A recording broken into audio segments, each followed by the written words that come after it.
everyone. Keith here with another Mid-South adventure. Today I'm in northwest Tennessee at Reelfoot Lake State Park, and I'm fixing to tell you a tale that involves vigilante murder.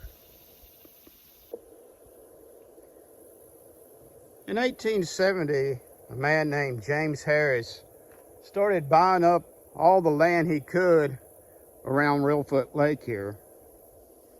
In 1899, after he had bought a substantial amount of land here, he informed everyone to stay off the lake. He intended to drain the lake and farm the land. Well, the locals here weren't too happy about this. They made their living here off the lake. A number of them did. So they took this to court, and they won. Matter of fact, it went all the way to the Supreme Court, the Tennessee Supreme Court. In 1903, Harris died, and he left all that land to his son, who was named Judge. The judge said at that time, after he inherited the land, that anyone using the lake was going to have to pay him.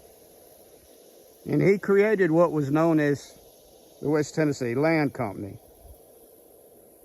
Well, needless to say, the locals weren't too happy about this, so they were inspired by a group of tobacco farmers in the Middle Tennessee, Kentucky area that were fighting against the tobacco companies over prices for their tobacco, and they had formed what they called the Nightriders and were attacking tobacco company property.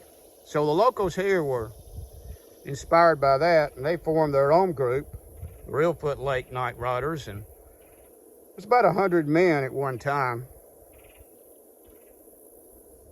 They began attacking property that was owned by the West Tennessee Land Company.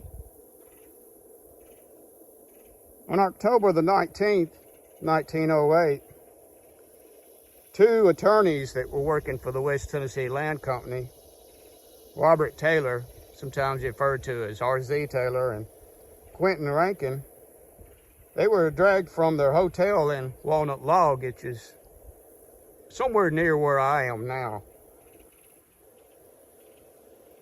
Rankin was 39 years old and a Spanish-American War vet. Taylor was in his 60s and a Civil War vet. Well, the Nightriders tied a rope around Rankin's neck, the other end of the rope around a stout tree limb, and lifted him up in the air for a few seconds and then lowered him back down again. Asked him if he was going to compromise, and he replied no. So they lifted him again for a few seconds, lowered him down. He replied no again. At that point, Rankin said, "Gentlemen, don't do that, you're killing me." And right then, one of the Nightriders shot Rankin point blank in the chest, killing him instantly. Well, R.Z. Taylor realized that his friend, fellow attorney, was mortally wounded. He could be next, so he jumped into the lake, hid behind a tree for about an hour. The Nightriders had fired no telling how many rounds into the lake, thinking maybe they'd kill Taylor. And after about an hour, Taylor realized that they were gone, and he got up and left. On the morning of October 21st, Taylor reached a friendly farmer who fed him and alerted the authorities. Taylor had been missing for over 30 hours and traveled 25 miles. Tennessee Governor Patterson finally called out the National Guard and rounded up about 50 suspects. In January 1909, a jury found 8 of the men guilty, and he sentenced 6 of them to death. However, the Tennessee Supreme Court overturned the conviction because of the way that the judge had chose the jury. The men were never tried again, but the Nightriders never committed another crime in the Reelfoot Lake area.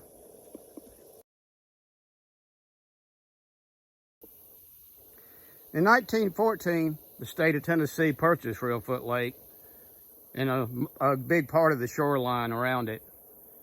So there never was any kind of problem like this again. Turns out that Rankin and Taylor are from my hometown, so I'm going to take you now back to Trenton and show you the houses that each one of them lived in and take you to the cemetery where they're buried.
We're in Trenton, Tennessee now, and this was the home that Quentin Rankin lived in.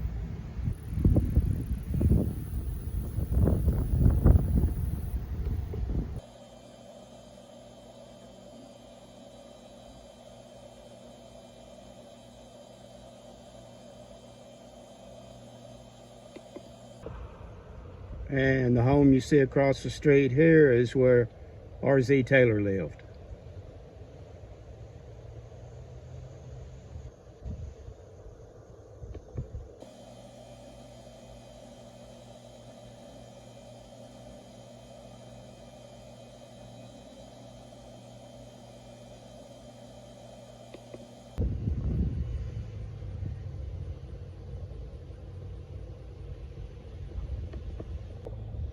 Okay, now I'm in Oakland Cemetery in Trenton, Tennessee, and this is the final resting place here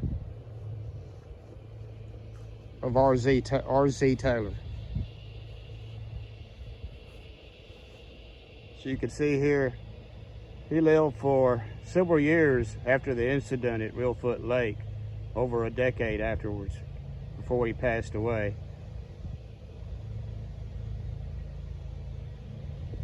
Now we'll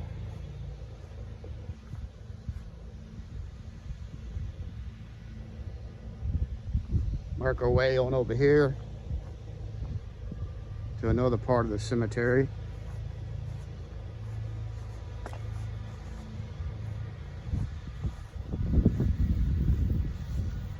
They're finally mowing here.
here is the grave of Captain Quentin Rankin, 1869, 1908.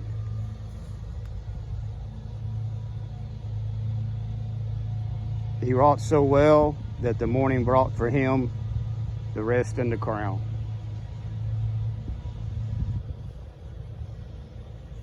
His wife is buried next to him.